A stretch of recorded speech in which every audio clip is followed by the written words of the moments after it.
મિત્રો, આવતીકાલે ડેડિયાપાડાના ધારાસભ્ય ચેતરભાઈ વસાવાની પત્નીને જામીન મળવાના છે, ત્યારે કોર્ટની અંદર દલીલો થશે. પણ શું બધાની નજર એ છે કે આવતીકાલે ધારાસભ્ય ડેડિયાપાડાના ધારાસભ્ય ચેતર વસાવાની પત્નીના એની સાથે અન્ય ખેડૂતો જેલમાં છે, એમની જે જામીન જે છે એ 22 તારીખે સુનાવણી થવાની છે.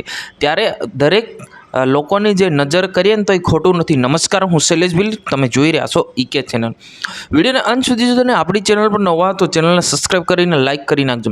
હવે મિત્રો, આપણે એ જાણી લઈએ કે ડેડિયાપાડાના ધારાસભ્ય ચેતર વસાવાના આજે લગભગ માનવામાં આવે તો મહિનો થવા આવી રહ્યો છે.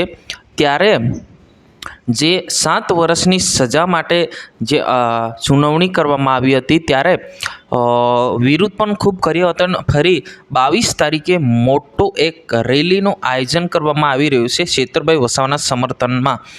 પરંતુ આવતીકાલે 22 તારીખે ડેડિયાપાડાના ધારાસભ્ય ચેતરભાઈ વસાવાની પત્ની અને એમની સાથે અન્ય ખેડૂતો બંધ છે, એમને જામીન આપવાના છે. પરંતુ હવે કોર્ટની અંદર જામીન મળશે કે નહીં મળે એ ખાસ કરીને એ કોર્ટ પર આધારિત કરે છે અને પુરાવા પર આધારિત કરે છે. અને ડેડિયાપાડાના ધારાસભ્ય ચેતરભાઈ વસાવાની પત્ની જે શકુંતલાબેન જેલની અંદર છે અને સાથે સાથે 6 ખેડૂતો છે અને ચેતરભાઈ વસાવા, અને હવે એમની સાથે સાથે પણ બીજા પણ જેલની અંદર છે, તમામને કાઢવાની કોશિશ કરી રહ્યા છે. ત્યારે 24 તારીખે એટલે કે આવનારી 24 તારીખે એક મોટી રેલીની સભા આયોજન કરવામાં આવી રહ્યું છે. ત્યાં આગળ દરેક પાર્ટીના લોકો હાજર રહેશે અને આખા ગુજરાતમાંથી લોકો સમર્થન કરશે. આ રીતના પોસ્ટરો પણ છપાવવામાં આવ્યા છે.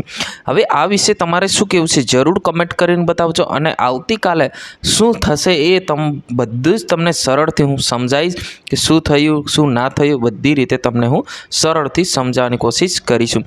તો નમસ્કાર, આજની વિડીયોની અંદર બસ આટલું જ. જય હિન્દ.